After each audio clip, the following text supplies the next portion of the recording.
आप देख रहे हैं TNB।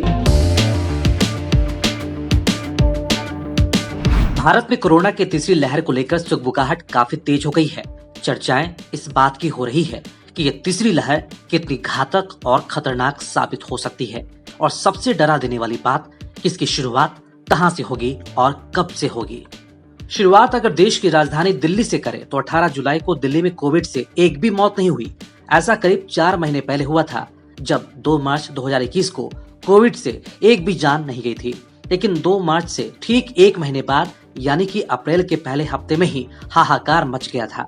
मार्च 2021 के महीने में जब देश पहली लहर के गुजरने का जश्न मना रहा था, तभी दूसरी लहर कहर ढाने की तैयारी में थी। कमोबेश मार्च जैसी स्थिति अभी फिर से बन गई है। दिल्ली समेत उत्तर भारत के ज्यादातर राज्यों में कोविड काबू में नजर आ रहा है। ठीक पिछले मार्च की तरह केरल और महाराष्ट्र में केस लगातार बढ़ रहे हैं।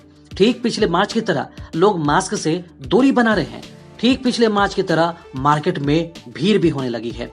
कम होते एक्टिव केस के बीच तीसरी लहर की आहट सुनाई नहीं देती, लेकिन कुछ राज्यों से आते मामलों की संख्या अत्यधिक चिंताजनक है। स्वास्थ्य मंत्रालय के आंकड़ों के मुताबिक केरल अकेले भारत में कुल कोरोना मामलों का 30.3% हिस्सेदार है, जबकि अप्रैल में यह आंकड़ा मात्र 6.2% था और जून में यह क्रम से बढ़ते हुए 10.6% और 17.1% हो गया।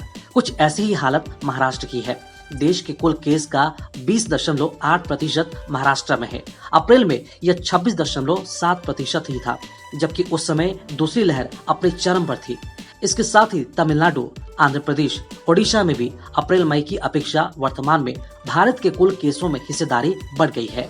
मणिपुर, मिजोरम, त्रिपुरा, आंध्र प्रदेश जैसे पूर्वोत्तर राज्यों में भी कोविड-19 केसों में बढ़ोतरी देखने को मिली है। रॉयटर्स के एक सर्वे में 100% विशेषज्ञों ने माना है कि भारत में तीसरी लहर आएगी ही।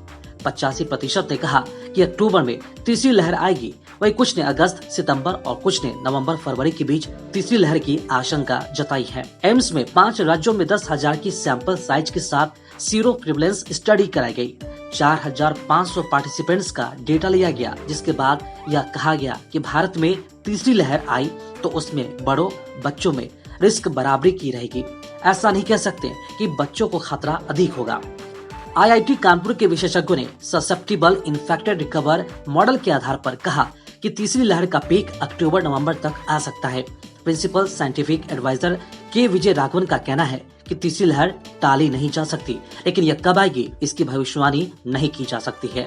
लेकिन एहतियात बरतकर इससे कुछ हद तक बचा जा सकता है। जून के आखिरी हफ्ते में केंद्रीय कोविड-19 वर्किंग ग्रुप के चीफ डॉक्टर NK अरोड़ा ने बताया कि कोरोना की तीसरी लहर इस साल दिसंबर तक आ सकती है।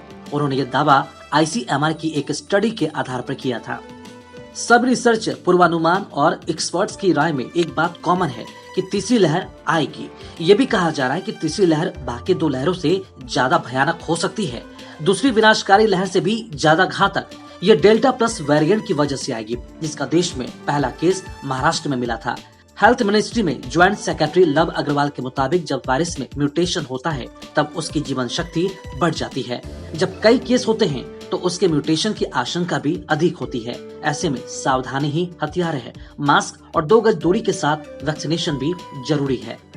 बहरहाल कोरोना की तीसरी लहर का आप इंतजार कतई न करें। कोरोना गाइडलाइंस के तहत सभी निर्देशों का पालन करते रहें। सोशल डिस्टेंस का ख्याल रखें। सामाजिक आयोजनों से जितना हो सके दूरी बनाकर रखें। मास्क पहनना ना भूलें और ध्यान रहे यह अवेयरनेस आपको आने वाले खतरे से आगाह भी करेगा और आपकी सुरक्षा भी। इसलिए सतर्क रहें, जागरूक रहें। खबरों में फिलहाल इतना ही। देश और दुनिया की ताज़ा अपडेट्स के लिए लॉगिन करें www.thenationalbulletin.in पर।